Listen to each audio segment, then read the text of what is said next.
क्या आपने कभी सोचा है कि यह पूरा ब्रह्मांड किस शक्ति से चल रहा है?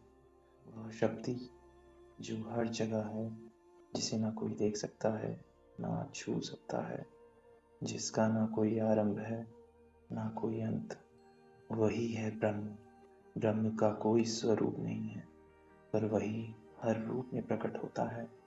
उसी ब्रह्म को समझाने के लिए भारत की महान परंपरा में दो बड़े दर्शन सामने आए, अद्वैत और द्वैत। अद्वैत का अर्थ है ना दो केवल एक, ना दो केवल एक। आदि शंकराचार्य ने सिखाया कि जीव और ब्रह्म अलग नहीं है।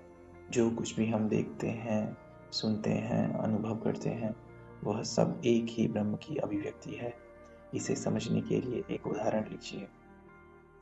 मान लीजिए कि एक सूर्य है और अनगिनत आईने हैं। हर आईने में वही सूर्य झलक रहा है। अब अगर कोई आईना कहे यह सूर्य मेरा है, तो वह भूल है, क्योंकि असल में सूर्य एक ही है। अलग अलग आईनों में उसका अलग प्रतिबिंब दिखाई देता है।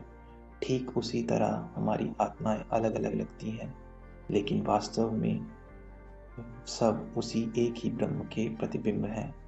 और यही है अद्वैत का संदेश, कि सब कुछ एक ही है। लेकिन दूसरी ओर द्वैत दर्शन है। द्वैत का अर्थ है दो। मध्वाचार्य ने कहा, जीव और ईश्वर कभी एक नहीं हो सकते। ईश्वर सर्वोच्च है और जीव उनके भक्त और सेवक। यहाँ आत्मा और परमात्मा के बीच हमेशा अंतर रहेगा।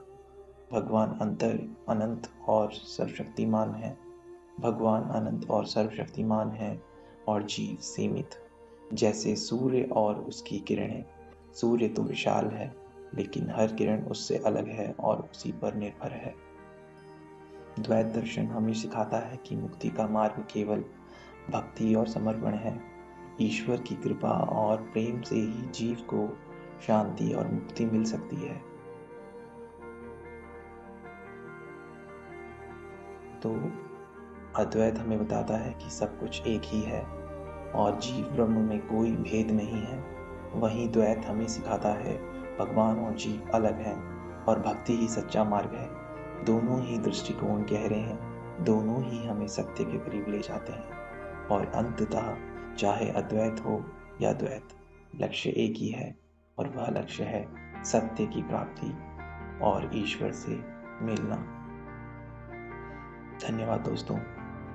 यदि आपको हमारी ये प्रस्तुति अच्छी लगी है तो हमें सुनते रहने के लिए सब्सक्राइब करें, लाइक करें एंड शेयर करें।